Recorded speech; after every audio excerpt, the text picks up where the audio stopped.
नमस्कार दोस्तों, आप सभी का स्वागत है एक नए वीडियो में। दोस्तों इस वीडियो में हम लोग क्लास 10th के 2018 का क्वेश्चन करने वाले हैं।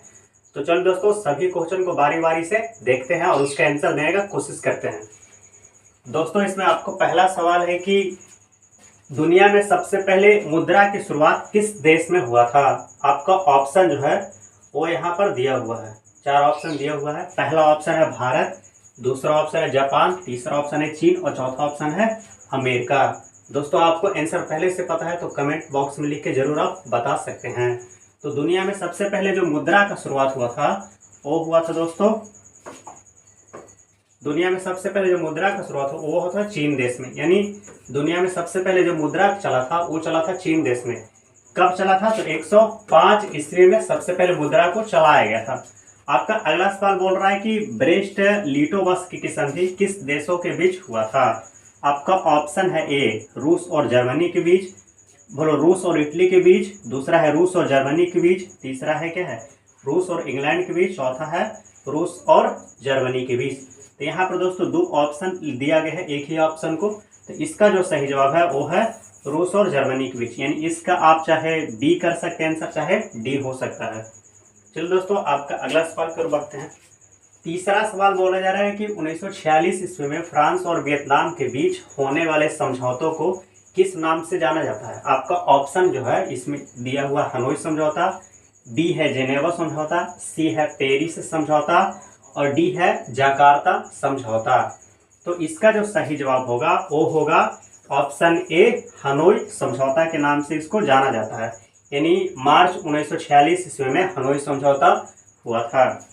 चौथा यहाँ पर क्वेश्चन बोला जा रहा है कि पूर्ण स्वराज की मांग का प्रस्ताव कांग्रेस के किस वार्षिक अधिवेशन में पारित हुआ।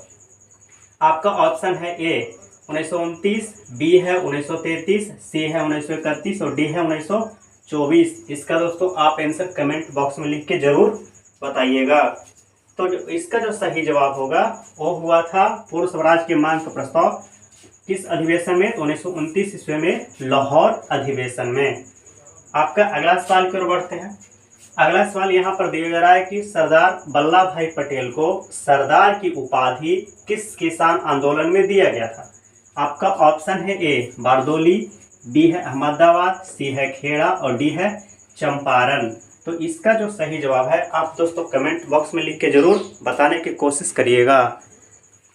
इसका जो सही जवाब होगा वो होगा ए ऑप्शन ए होगा 1900, बोलो इसके आंसर जो होगा वो होगा सरदार वल्लभ भाई पटेल को किस किसान आंदोलन दिया गया था। तो बारदोली में इनको सरदार की उपाधि दिया गया था। छठा क्वेश्चन है कि भारत के लिए पहला फैक्ट्री एक्ट कब पारित हुआ। आपका ऑप्शन है ए 1838, बी है 1858, सी है 1881 और डी है यहाँ पर 1911 ईस्वी में। इसका जो सही जवाब है वो है 1881 ईस्वी में। यानी भारत के लिए पहला फैक्ट्री एक्ट कब पारित हुआ? तो 1881 ईस्वी में पारित हुआ था। अगला सवाल की ओर बढ़ते हैं। अगला सवाल यहाँ पर दिया हुआ है कि पूंजीपति वर्ग के द्वारा किस वर्ग का शोषण होता था। आपका ऑप्शन है ए श्रमिक वर्ग, बी है मध्यम वर्ग, सी यहाँ पर दिया है कृषक वर्ग और डी दिया है इनमें से सभी।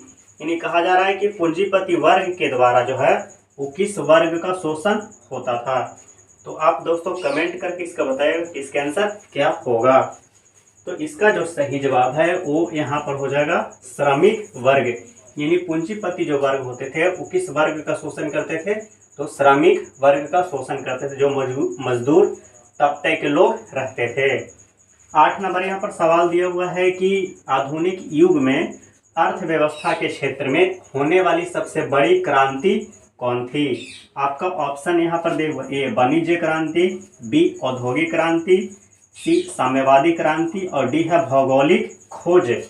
तो इसका जो सही जवाब है वो हो जाएगा ऑप्शन सी औद्योगिक क्रांति। औद्योगिक क्रांति की शुरुआत 18वीं शताब्दी में हुआ था। अगला सवाल की ओर बढ़ते हैं। अगला सवाल में दिया हुआ है कि भूमंडलीकरण की शुरुआत किस दशक में हुआ था। आपका ऑप्शन है ए 1990 के दशक में, बी 1960 के दशक में, सी 1970 के दशक में और डी है 1980 के दशक में। तो इसका जो सही जवाब होगा वो हो जाएगा ऑप्शन ए 1990 के दशक में, यानी भूमंडलीकरण की शुरुआत कब हुआ, तो 1990 के दशक में हुआ था। क्वेश्चन नंबर 10 है कि गुटेनबर्ग ने सर्वप्रथम किस पुस्तक की छपाई किया था। आपका ऑप्शन है ए कुरान, बी है गीता, सी है हदीस और डी है बाइबिल। इसका दोस्तों आप कमेंट करके आंसर बताइएगा। इसका जो सही जवाब होगा वो हो जाएगा आपका ऑप्शन डी बाइबिल, यानी गुटेनबर्ग जो है वो सर्वप्रथम किस पुस्तक की छपाई किया था, तो बाइबिल नामक पुस्तक की छपाई किया था। अगला सवाल की ओर बढ़ते हैं। अगला सवाल में दिया हुआ है कि मेढक के प्रजनन प्रक्रिया को बाधित करने वाला रसायन कौन है। तो इसका जो ऑप्शन दिया हुआ ए है बेंजीन, बी है यूरिया, सी है एड्रीन और डी है फास्फोरस। तो मेढक के जो प्रजनन को नष्ट करता है उसको हम लोग बोलते हैं एड्रीन रसायन, यानी एड्रीन के कारण क्या होता है कि मेढक का जो प्रजनन है वो नष्ट होने लगता है। 12 नंबर सवाल में है कि बिहार में अति जल दोहन से भूमिगत जल में किस तत्व का संकेंद्रण बढ़ चुका है या फिर अभी भी क्या है बढ़ रहा है। आपका ऑप्शन है ए फ्लोराइड, बी है क्लोराइड, सी है आर्सेनिक और डी है लौह तत्व। तो बिहार में अति जल दोहन होता है उसको से बढ़ता है आर्सेनिक तत्व। किस तत्व का संकेंद्रण होता है, तो आर्सेनिक तत्व का संकेंद्रण होता है। अगला सवाल की ओर बढ़ते हैं। अगला सवाल में दिया हुआ है कि संविधान की जो धारा 21 है उसका संबंध किस से है। आपका ऑप्शन है ए वन्य जीव और प्राकृतिक संसाधन के संरक्षण से, दूसरा है मृदा संरक्षण से, तीसरा यहाँ पर दिया हुआ जल संसाधन के यानी जल संरक्षण से है, और चौथा है खनिज संपदा संरक्षण से। तो इसका जो सही जवाब है वो हो जाएगा ऑप्शन ए वन्य जीवों तथा प्राकृतिक संसाधन के संरक्षण से। 14 नंबर सवाल में है कि बिहार में कितना प्रतिशत भौगोलिक क्षेत्र में वन है, यानी बिहार में कितना परसेंट जो है वो वन है। तो इसका जो सही जवाब है वो है 7%, यानी बिहार में कुल कितने प्रतिशत भौगोलिक क्षेत्र में वन है, तो 7% में भौगोलिक क्षेत्र में वन है। अगला सवाल की ओर बढ़ते हैं। अगला सवाल यहाँ पर दिया हुआ है कि एल्युमिनियम बनाने के लिए किस खनिज की आवश्यकता होती है। तो आपका ऑप्शन है मैग्नीज, बी टीन, सी लोहा और डी है बॉक्साइट। तो एल्युमिनियम बनाने में जो तत्व का इस्तेमाल किया जाता है उसको हम लोग बोलते हैं बॉक्साइट। उसको क्या बोला जाता है, बॉक्साइट बोला जाता है। आपका अगला सवाल 16 नंबर में है कि भारत के किस राज्य में सौर ऊर्जा की विकास की सर्वाधिक संभावनाएं हैं। तो इसका जो सही जवाब होना चाहिए वो हो जाएगा सीधा सीधी राजस्थान में, यानी सौर ऊर्जा सबसे अधिक कहाँ संभावना है, तो राजस्थान में है। आपका अगला सवाल की ओर बढ़ते हैं और देखते हैं कि अगला सवाल में क्या है। बोला जा रहा है कि निम्नलिखित में से कौन छोटे पैमाने का उद्योग है। छोटे पैमाने का उद्योग उसे कहते हैं जो ग्रामीण इलाके में भी क्या है गरीब तबके के जो लोग रहते हैं उसको क्या करते हैं अपने जीविका को चलाने के लिए छोटे मोटे उद्योग धंधे को चालू करते हैं। तो यहाँ पर बोला जा रहा है कि कौन सा उद्योग हो। ऑप्शन ए में है चीनी उद्योग, बी में है कागज उद्योग, सी में है खिलौना उद्योग और डी में है विद्युत उपकरण उद्योग। तो सबसे छोटा उद्योग जो होगा वो पता चल रहा खिलौना उद्योग, क्योंकि गांव देहात में लोग क्या है कि रस्सी से भी खिलौना बना लेते हैं, कपड़ा से भी खिलौना बना लेते हैं। तो इसका सही जवाब क्या हो जाएगा, ऑप्शन सी हो जाएगा। आपका अगला सवाल है कि भारत देश में कितने विशेष आर्थिक क्षेत्र विकसित है। आपका ऑप्शन है ए 10, बी है 7, सी है 15 और डी है 4।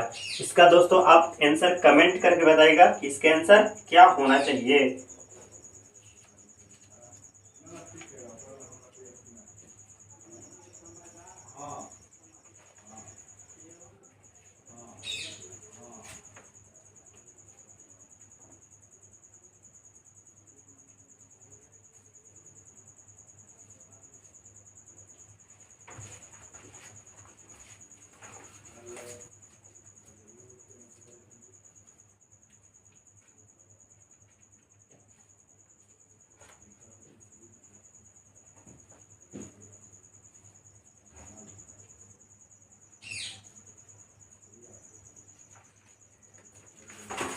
तो इसका जो सही जवाब होगा वो हो जाएगा ऑप्शन ए, यानी बिहार में कितने विशेष आर्थिक क्षेत्र हैं, तो 10 जो है विशेष आर्थिक क्षेत्र विकसित किया गया था।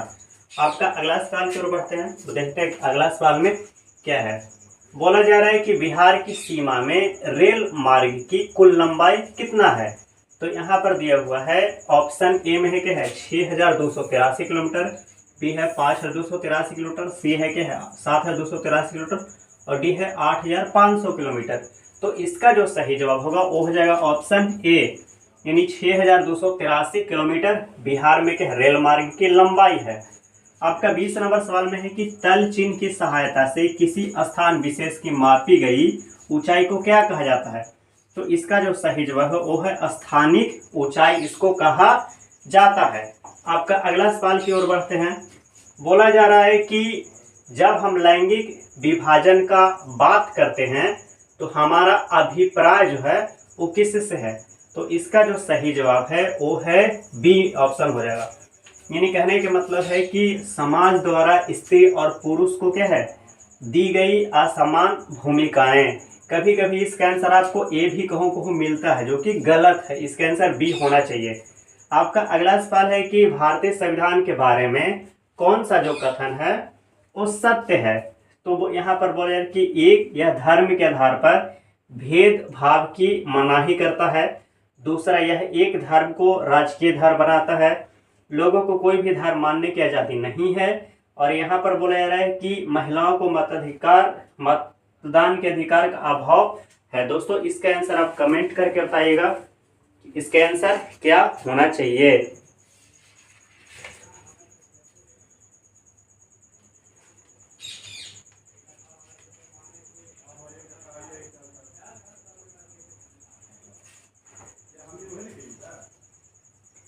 इसके आंसर आप दोस्तों कमेंट कर बताइए कि इसका आंसर क्या यहाँ पर होना चाहिए। तो इसका आंसर जो यहाँ पर दिया हुआ है वो दिया हुआ है कि यह धर्म के आधार पर भेदभाव मनाही करता है। आपका अगला सवाल की ओर बढ़ते हैं। 13 नंबर सवाल में कि सत्ता में साझेदारी सही है क्योंकि यह क्या है कि यह विविधता को अपने में समेट लेती है, यह देश की एकता को कमजोर करती है, यह फैसले लेने में देरी करती है, और डी है कि विभिन्न समुदायों के बीच टकराव कम करती है। तो इसका आंसर आप क्या है बताइएगा कि इसका आंसर क्या होगा।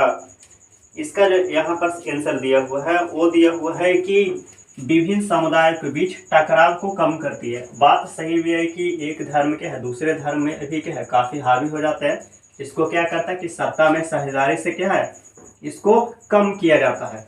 आपका बोला जा रहा है कि वर्ष 1976 में भारतीय राजनीतिक में किस लिए जाना जाता है, इसमें ऑप्शन ए में है कि इस वर्ष आम चुनाव हुआ था, जो कि क्या है बिल्कुल गलत है। 1975 में कोई आम चुनाव नहीं हुआ है। दूसरा बोला जा रहा है कि श्रीमती इंदिरा गांधी जो है वो प्रधानमंत्री बनी थी, ये भी बात गलत है। 1975 ईस्वी में श्रीमती इंदिरा गांधी प्रधानमंत्री नहीं बनी थी। चौथा यहाँ पर बोला जा रहा है कि देश में आपातकाल लागू हुआ था, तो ये बात बिल्कुल सही है। 1975 ईस्वी में क्या है आपातकाल लागू हुआ था, और ये भी ऑप्शन क्या है गलत है। जनता पार्टी की सरकार बनी थी, तो जनता पार्टी की सरकार भी यहाँ पर नहीं बना था। अगला सवाल की ओर बढ़ते हैं। बोला जा रहा है कि बिहार में संपूर्ण क्रांति का नेतृत्व किसने किया था। आपका ऑप्शन है मोरारजी देसाई, बी नीतीश कुमार, सी इंदिरा गांधी, डी जयप्रकाश नारायण। तो इसका जो सही जवाब है वो हो जाएगा ऑप्शन डी जयप्रकाश नारायण। 5 जून 1974 ईस्वी को क्या है पटना में इनका संपूर्ण ऐतिहासिक भाषण दिया गया था। अगला सवाल की ओर बढ़ते हैं। अगला सवाल है कि नर्मदा घाटी परियोजना किस राज्य से संबंधित है, तो इसका आंसर आप कमेंट बॉक्स में लिख के जरूर बताइएगा। तो इसका जो सही जवाब हो जाएगा उसमें सीधा सीधी आपको क्या है गुजरात देखना है कि गुजरात किस राज्य में है। तो इसका आंसर जो है गुजरात सीधा सीधी इसी राज्य में है, तो यानी गुजरात हो जाएगा, महाराष्ट्र हो जाएगा और मध्य प्रदेश हो जाएगा। यानी नर्मदा घाटी परियोजना जो है वो गुजरात से, महाराष्ट्र से और मध्य प्रदेश से संबंधित है। अगला सवाल की ओर हम लोग बढ़ते हैं। बोला जा रहा है कि निम्नलिखित में से किसे लोकतंत्र का प्राण माना जाता है। आपका ऑप्शन है ए सरकार, बी न्यायपालिका, सी है संविधान को और डी है राजनीतिक दल को। तो लोकतंत्र का जो प्राण है उसको हम लोग मानते हैं राजनीतिक दल को, यानी लोकतंत्र का प्राण किसको माना जाता है? राजनीतिक दल को माना जाता है। आपका अगला सवाल है कि दल बदल कानून निम्नलिखित में से किस पर लागू होता है? तो दल बदल कानून जो है उस संसद और विधायक पर लागू होता है। दल बदल कानून कब बनाया गया? तो ये बनाया गया था 1985 में। कब बनाया गया? 1985 में बनाया गया था दल बदल कानून को। दल बदल कानून होता है कि एक संसद या विधायक एक दल को छोड़ करके दूसरे दल में जा सकता है। अगला सवाल की ओर बढ़ते हैं। अगला सवाल में बोला जा रहा है कि जेडीयू पार्टी, जिसको जनता दल यूनाइटेड पार्टी कहते हैं, जो नीतीश कुमार का पार्टी है, ये बोला जा रहा है कि इसका गठन कब होता है? ए में 1992, बी 1999, सी में है 2003 और डी में है 2004। तो इसका जो सही जवाब है वो है 1999 ईस्वी में। नीतीश कुमार के द्वारा 1999 में इस पार्टी का गठन किया गया था। अगला सवाल की ओर बढ़ते हैं। बोला जा रहा है कि निम्न में से कौन अर्थव्यवस्था के प्राथमिक क्षेत्र से संबंधित है? तो इसका सही जवाब जो हो जाएगा वो हो जाएगा कृषि। यानी अर्थव्यवस्था के प्राथमिक क्षेत्र को कृषि क्षेत्र कहते हैं, दूसरा क्षेत्र को औद्योगिक क्षेत्र कहते हैं और तीसरा क्षेत्र को सेवा क्षेत्र कहा जाता है। अगला सवाल की ओर बढ़ते हैं। बोला जा रहा है कि जिस देश का प्रति व्यक्ति आय अधिक होता है वह देश क्या कहलाता है? तो वह देश जो है वो विकसित देश कहलाता है। जिस देश का प्रति व्यक्ति आय कम होगा वह अविकसित कहलाएगा, और जिस देश का प्रति व्यक्ति आय है जो सामान्य होगा, यानी नहीं ज़्यादा होगा नहीं कम होगा, यानी बीच बीच में रहेगा, जैसे भारत के क्या है 40,000 के आसपास में है, तो ये क्या है अर्ध विकसित देश कहला, जिसको हम लोग विकासशील देश भी कहते हैं। 32 नंबर सवाल में कि बिहार के किस जिला का जो प्रति व्यक्ति आय है वो सबसे अधिक है? तो इसका जो सही जवाब है वो है पटना जिला। पटना जिला जो है वो बिहार के जनसंख्या में भी ज़्यादा है, इसके अलावा क्या है यहाँ का प्रति व्यक्ति आय भी ज़्यादा है। अगला सवाल को बढ़ते हैं। बोला जा रहा है कि भारत का केंद्रीय बैंक कौन है? तो भारत का जो केंद्रीय बैंक होता है उसको हम लोग बोलते हैं RBI। उसको क्या बोलते हैं? RBI यानी रिजर्व बैंक ऑफ इंडिया, जिसकी स्थापना 1935 ईस्वी में हुआ था। अगला सवाल की ओर बढ़ते हैं। बोला जा रहा है कि व्यावसायिक बैंकों का राष्ट्रीयकरण कब किया गया? यानी इसको जो है वो राष्ट्रीय तौर पर कब इसका राष्ट्रीयकरण किया गया था? तो इसका जो सही जवाब है वो है 1969 ईस्वी में। अगला सवाल की ओर बढ़ते हैं। अगला सवाल में क्या है? बोला जा रहा है कि ऊर्जा का मुख्य स्रोत क्या है? तो ऊर्जा का जो यहाँ पर मुख्य स्रोत अगर जो बोला जाएगा तो इसमें दिया हुआ है, ए में है कोयला पेट्रोलियम, सी में है विद्युत और डी में है इनमें से सभी। तो ऊर्जा का जो मुख्य स्रोत माना जाता है वो इनमें से सभी हो सकता है, क्योंकि क्या है ऊर्जा विद्युत से भी प्राप्त होता है, पेट्रोलियम से भी प्राप्त होता है और कोयला से भी प्राप्त होता है। आपका अगला सवाल बोला जा रहा है कि इनमें से कौन सी बहुराष्ट्रीय कंपनी है? तो इसका जो सही जवाब हो जाएगा वो है Ford Motors, Samsung, Coca Cola और इनमें से सभी, यानी ये सभी के है बहुराष्ट्रीय कंपनियां है जो कि क्या है मोबाइल कई सारी चीजें के यहाँ पर बनाती है दूसरे देश में भी जा करके। अगला सवाल की ओर यहाँ पर बात करते हैं। बोला जा रहा है कि उपभोक्ता अधिकार दिवस कब मनाया जाता है? तो इसका सही जो है उपभोक्ता अधिकार दिवस वो मनाया जाता है 15 मार्च को। उपभोक्ता अधिकार दिवस कब मनाया जाता है? तो 15 मार्च को मनाया जाता है। अगला सवाल है कि यदि उपभोक्ता वस्तु या सेवा का मूल्य जो है वो 20 लाख से अधिक है और 1 करोड़ से क्या है कम है, तो वह कहाँ जाकर के शिकायत कर सकता है? 20 लाख से अधिक है या 1 करोड़ से कम है तो वो जाएगा सीधा सीधी राज्य आयोग में। 20 लाख से कम रहता तो जिला फोरम में जाता और 1 करोड़ से अधिक रहता तो राष्ट्रीय आयोग में जाता। यानी 1 करोड़ से कम तो ये जाएगा सीधा सीधी राज्य आयोग में, 20 लाख से कम तो जाएगा जिला फोरम में और 1 करोड़ से अधिक तो जाएगा ये राष्ट्रीय आयोग में। चलिए दोस्तों अगला सवाल पढ़ते हैं। यहाँ पर अगला सवाल में दिया हुआ है कि सुनामी का प्रमुख कारण क्या है? तो सुनामी का जो प्रमुख कारण होता है वो होता है सीधा सीधी समुद्र में भूकंप आना। यानी सुनामी का सबसे प्रमुख कारण क्या है? समुद्र में भूकंप का आना। अगला सवाल बोला जा रहा है 40 नंबर कि भूकंप केंद्र के ऊर्ध्वाधर पृथ्वी पर स्थित केंद्र को क्या कहा जाता है? तो इसका सही जवाब है अधिकेंद्र कहा जाता है। दोस्तों मिलते हैं किसी नेक्स्ट वीडियो में, तब तक के लिए जय हिंद जय भारत।